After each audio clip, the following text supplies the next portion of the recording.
جس طرح آج کل کی بچیاں ہیں وہ بیویاں بنتی ہیں، مائیں بنتی ہیں. اپنے بچوں کو اپنے بزرگوں کی عزت کرنی سکھاؤ. اللہ کہتا ہے کہ میرے لیے اگر کرو تو اپنے سے بھی بڑھ کے کرو.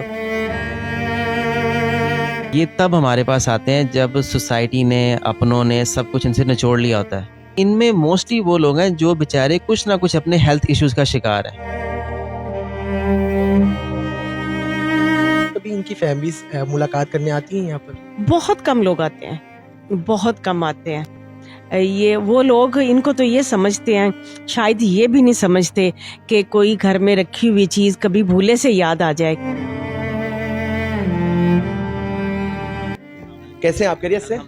اسد بھائی بہت بہت شکریہ، آپ نے ہمیں ٹائم دیا. مجھے بتائیے گا کہ ماشاءاللہ اتنی بڑی گھر پہ آپ ایک اولڈ ایج ہوم بنائے ہوئے، سوچا کب تھا، کیا مقصد ہے آگے؟ دیکھیں، سب سے پہلے تو بہت شکریہ آپ تمام لوگوں کا، اور ان ماؤں کی آواز کو آپ ہائی لائٹ کرنے آئے ہیں. اللہ آپ کو اس کا اجر دے گا.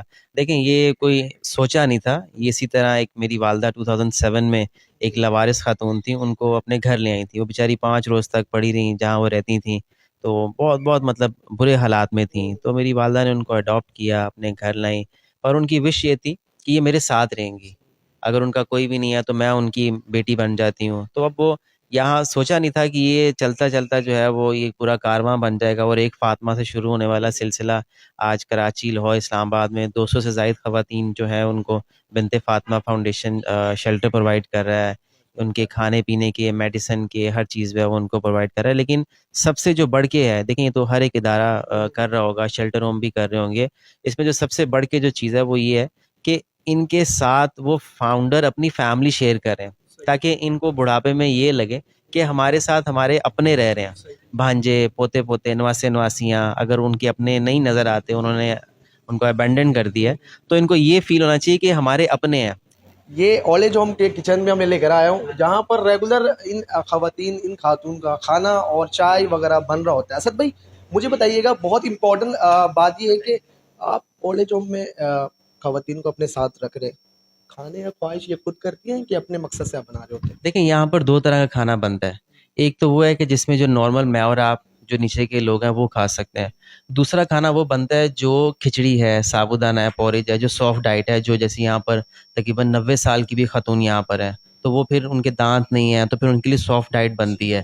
پر اس میں یہ ہے کہ اس میں جو رہنمائی جو ملتی ہے نا، یا جو دیتی ہیں، وہ فرزانہ ماں ہے. تو وہ ہی اس چیز کو دیکھ رہی، جیسے ویدر چینج ہو گیا. ہمارے یہاں بنت فاطمہ میں آپ کو لکھا پڑھا مینیو نہیں ملے گا، کیونکہ لکھے پڑھے مینیو سے نا انسان تنگ آ، جو دل کرے وہ بناتے ہیں. جو دل کرے اور جو موسم کی صورتحال سے. دیکھیں، انسان تنگ آ جاتا ہے کہ یار آج جیسے فار ایگزامپل آج منگل، آج سبزی ہے، ارے اگلا منگل آ گیا پھر آج سبزی ہے. تو وہ چینج ہونا بہت ضروری ہے، جیسے ہم گھروں میں کرتے ہیں. کوئی خاتون خواہش یہ بولی ہو کہ مجھے گوشت کھانا ہے، یہ بریانی کھانا ہے، پھر بہت زیادہ. اس کی وجہ یہ ہے کہ جو فرزانہ ماں ہے وہ خود بہت اچھی کوک ہے، وہ خود کھانے بہت مزے کے بناتی ہیں. تو پھر وہ پھر اس طرح ہی ان سے جو ہے پوچھ رہے ہوتے ہیں، جیسے چونکہ ہم وہ یہیں رہتے ہیں، ہم بھی یہیں رہتے ہیں، تو پھر آپس میں چل رہتا ہے بڑے دن ہو گئے ہیں دال چاول نہیں کھائے، آج بڑے دن ہو گئے ہیں آج وہ کڑی نہیں کھائی. تو وہ اس طرح سے آپس میں چلتا رہتا ہے. اچھا، یہ ایک خواتین ایک روم پر 5 بیڈ ہے؟ دیکھیں، ڈپینڈ کرتا ہے روم سائز پہ، اور اگر کسی اس میں 3 ہیں، کسی میں 4 ہیں، کسی میں 5 بھی ہیں، کسی میں 6 بھی ہیں. لیکن اصل جو ایشو ہے نا وہ یہ ہے کہ آیا اس روم میں صفائی کتنی ہے، ہائیجین ہے کہ نہیں ہے. اگر تو ایک روم میں 2 بیڈ بھی ہیں اور گندگی سے بھرا ہوا ہے تو پھر میرے سے 2 بیڈ کا بھی کوئی فائدہ نہیں ہے. تو مین چیز یہ ہے ہائیجین کتنا ہے. صفائی ستھرائی کوئی باہر والے لوگ کرتے ہیں یا یہ خواتین کرتے ہیں؟ دیکھیں، یہ لوگ، میں آپ کی چیز کلیئر کر دوں، یہ تب ہمارے پاس آتے ہیں جب سوسائٹی نے، اپنوں نے سب کچھ ان سے نچوڑ لیا ہوتا ہے. اب اس ایج میں ان کو ضرورت ہے اپنوں کی، یہ آرام کریں، ان کو ضرورت ہے. لیکن جب ان کے آرام کرنے کا ٹائم آیا تب انہوں نے کہا کہ جی اب ہم تنگ آ گئے. یہ ہماری دور کے جاننے والی تھیں، قریب کے جاننے والی تھیں، ہماری خالہ تھیں، تب سے ہمارے ساتھ رہ رہی تھیں. کیوں؟ اب ان کی باری آئی ریٹرن دینے کی نا. تو جب ان کی باری آئی تو وہ تو بیچاری اس ایج گروپ میں آ گئی، ہمت ہی نہیں بچی ان میں. تو ان میں موسٹلی وہ لوگ ہیں جو بیچارے کچھ نہ کچھ اپنے ہیلتھ ایشوز کا شکار ہیں. تو اس میں اب دیکھیں، ایک 80 سال کی خاتون ہے، وہ بیچاری قرآن پاک پڑھے، اللہ توبہ کرے، یا ہم ان کو بولیں کہ جی آپ صفائیوں پہ لگ جائیں، ایسا پاسبل ہی نہیں ہے. یہ ان کے کپڑے انہوں نے بنا کے رکھے ہوئے ہیں فرزانہ ماں نے. ان سب کے میچنگ سوٹ بنا کے رکھے ہوئے ہیں. ایسا نہیں ہے کسی کی شلوار کسی کے ساتھ, کسی کا سائز کسی کے ساتھ. بہت بہت شکریہ آپا, دنیا آپ کو جانتی ہے, یوٹیوب میں آپ وائرل ہوئی بھی ہے ماشاءاللہ. مجھے بتائیے گا فرزانہ آپا بہت اچھا کام کر رہی ہے, بتانے کی تو ضرورت ہے نہیں, اسٹارٹ کب کیا تھا, کیسے سوچا تھا ساری چیزیں؟ 2007 سے اس کی ماشاءاللہ بنیاد رکھی گئی تھی, اور بس سٹارٹ تو میں نے نہیں کیا تھا, یہ سٹارٹ اللہ نے ہی مجھ سے کروایا تھا, چونکہ میں مانگتی تھی اللہ سے اللہ کو راضی کرنا اور چار دیواری میں کوئی نیک کام کرنا, کیونکہ میں یہ کہتی ہوں کہ اللہ پاک نے دنیا میں ایسے نہیں کسی کو بھیج دیا ہوا ہے, کوئی نہ کوئی مقصد تو ہوتا ہے زندگی کا. جب کوئی بھی ماں میرے گھر آتی ہے, اندر انٹر ہوتی ہے, تو اللہ صبر ان کو خود بخود ہی دے دیتا ہے. باقی تو ہر چیز کا خیال رکھنا, جس طرح ان کے کھانے پینے کا ٹائم پہ ہر چیز ملتی ہے, ان کو ٹائم دینا, ان کا غسل ہائیجین کا سارا خیال کرنا, اس پہ توجہ دینی پڑتی ہے. باقی ان کو صبر اور ان کے معاملات جو ہیں وہ سارے اللہ کے پاس ہی ہیں. میرے پاس اس وقت کراچی میں 65 مائیں ہیں, اور باقی جو اسلام آباد اور کراچی میں ہے وہ تو آپ جانتے ہی ہیں کہ کسی جگہ پہ 40 ہیں, کسی پہ 38, یعنی کہ 40 کا فگر ہی چل رہا ہے وہاں پہ. تو الحمدللہ 65 یہ ہیں, باقی سٹاف یہ وہ ملا کے کم سے کم 100 کے برابر وہ بن جاتا ہے کراچی میں نا. کبھی ان کی فیملیز ملاقات کرنے آتی ہیں یہاں پر؟ بہت کم لوگ آتے ہیں, بہت کم آتے ہیں.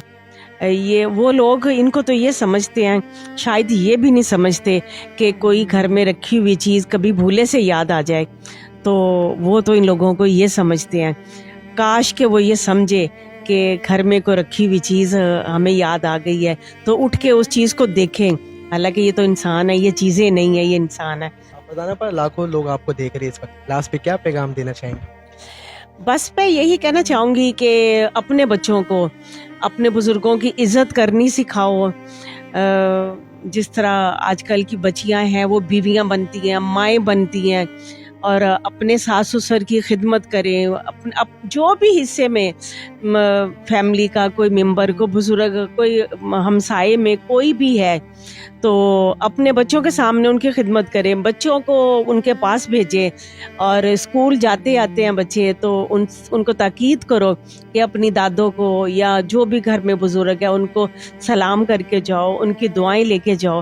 واپسی آؤ تب بھی ان کو سلام کر کے جاؤ, کیونکہ یہ ہم لوگوں نے سکھانا ہے اپنے بچوں کو. اگر ہم نہیں سکھائیں گے تو کل کو انہوں نے سیکھا ہی نہیں ہوگا تو ہمیں پوچھیں گے کہ کیسے وہ, کیونکہ انہوں نے تو سیکھا ہی نہیں ہے کچھ بھی. تو بس میری یہ گزارش ہے آپ لوگوں سے کہ اپنے بچوں کی اس طرح تربیت کرو کہ آنے والی نسلیں جو ہے نا وہ سیکھیں ان بچوں سے کہ کیا ماں ہے وہ, یا کیا ماں تھی وہ جس نے اتنی اچھی تربیت کی ہوئی ہے اور اس کے بچے اس طرح کے ہیں. کیونکہ ہم لوگوں نے اپنے لیے اپنی اولاد کو صدقہ جاریہ بنانا ہے. تو بس یہی میری بڑے پیار سے آپ لوگوں سے اپیل ہے کہ اپنے بچوں کی اچھی سے اچھی تربیت کرو. اور دادی نانیوں کو بھی کہتی ہوں کہ اپنے پوتے پوتیوں کا اس طرح سے پیار کرو جیسے آپ اپنی بیٹی کے بچوں کو کرتے ہو, کیونکہ پوتے پوتیوں نے آپ کے پاس رہنا ہے, بیٹی کے بچوں نے نہیں رہنا آپ کے پاس. اگر کہیں پانی کی پیاس بھی لگی ہے ہمیں تو پوتی نے یا پوتے نے پانی پلانا ہے, بیٹی تو بعد میں آئے گی, نواسیاں بعد میں آئیں گے. سب سے پہلے ہماری پوتی اور بہو ہمارے پاس آئے گی. ہم لوگ دیں گے تو ہمیں واپس ملے گا نا, اگر ہم لوگ دیں گے نہیں تو واپس کیا ملے گا. اس ویڈیو کو لازمی شیئر کریے گا. دیکھتے رہے نیوز الرٹ. اپنے میزبان ایان اختر کو دیے گا اجازت. اللہ حافظ.